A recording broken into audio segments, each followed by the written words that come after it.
Can you guys see this? Okay. Okay. So I first came across this quote from a Neville Goddard lecture. So Neville Goddard is a spiritual teacher, manifestation teacher, success type of teacher. And he repeated this quote throughout a lecture over and over again. And the quote is from the Bible. And I'm not gonna like say like be a Christian or read the Bible. I use a quote from the Bible here more as a metaphysical quote. And I think when this is interpreted at more of an energetic metaphysical level, we can learn a lot from it, whether you're identify as a Christian or not. So just want to say that. But so the quote is, "For the thing which I greatly feared has come upon me, and that which was and that which I was afraid of come unto me." So it's a bit of a complex way to say the thing that I feared most has happened to me. And there is a deeper metaphysical energetic truth of why this actually happens, why we accidentally manifest the reality that we don't desire, that we actually fear, by subtly pushing it away. And when we subtly push it away, it comes right back to us. That's why I have this this snake is called like the Ouroboros. Everything is connected. Everything is a circle. When we push something away with fear, it often comes full circle back to us. So this is tied into something called the law of resonance. And this is the kind of this intersection, in my opinion, between religion and something like Christianity, or it could be Buddhism or anything, to more of the energetic planes or the energetic ways to view reality. And so the law of resonance basically states that whatever frequency you are resonating at, whatever your energetic internal emotional state is, that is what you will go create in your life. That is what will manifest in your life. And so what I have here is fear is a frequency. Whatever frequency that you're vibrating at is what will crystallize in your reality. So your current reality, everything around you right now, is a combination of all the previous emotional and energetic frequencies that you've been embodying. So if we live in a state of subtle fear constantly, what we end up manifesting is that fear because of this law of resonance, just like a magnet. So this chart, I'm going to zoom in a little bit. I've used this maybe in other presentations. It's throughout the curriculum if you've gone into the classroom at all in school. But I want to break this down for you really quick to kind of understand this law of resonance, law of attraction, and manifestation in more of scientific terms combined with maybe spiritual terms.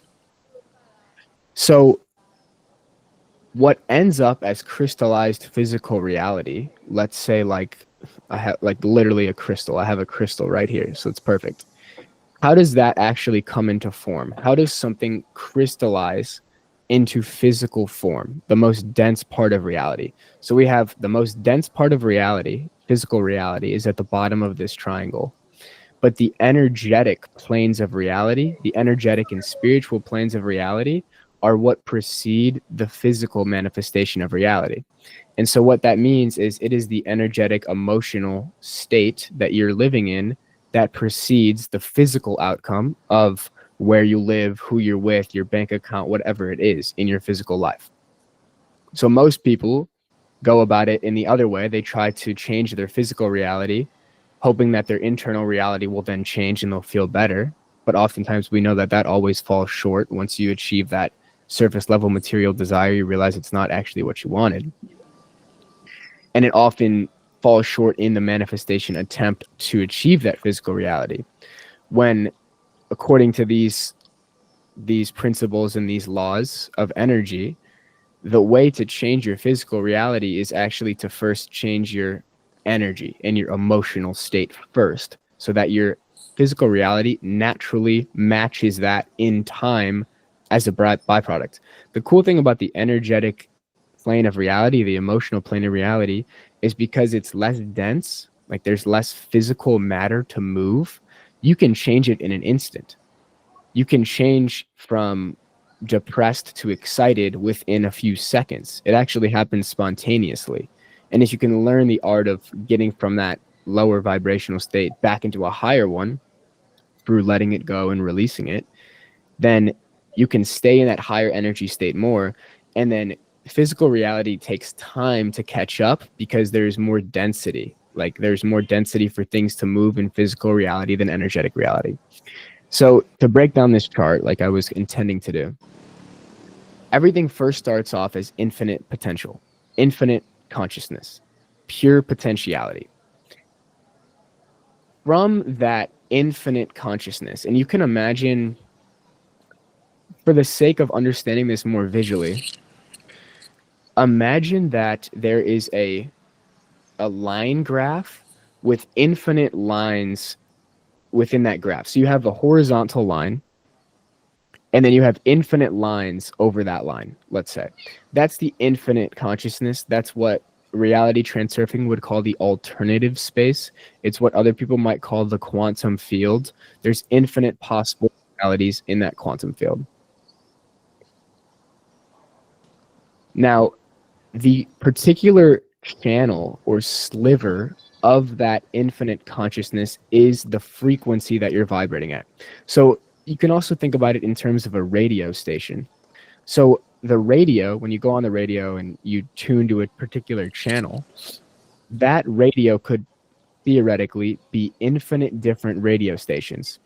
But the channel you choose to turn into is the frequency, which then creates the certain vibratory rhythm of the music, which then is what you hear on the other side is materializing.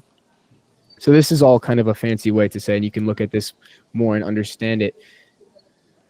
From infinite consciousness, you can choose to tune into a particular channel of that quantum field. And the more you stay coherent with that channel, the more you have the odds of manifesting the physical reality that matches that frequency. So the reality where you achieve everything you desire exists as a certain frequency. The reality where you accidentally manifest everything that you fear is also a certain frequency. And so the more we live in the frequency of fear, the more likely we are to manifest that reality, because that is what we're staying coherent to. The more we can stay in the frequency of love and joy and excitement and expression and creativity and passion, the more likely we are to materialize the reality that matches that frequency. So in essence, the more we live in a frequency of fear, the more we are likely to manifest a reality that we fear. The more likely we live in a frequency of love and creativity, the more we're likely to manifest a reality that matches that.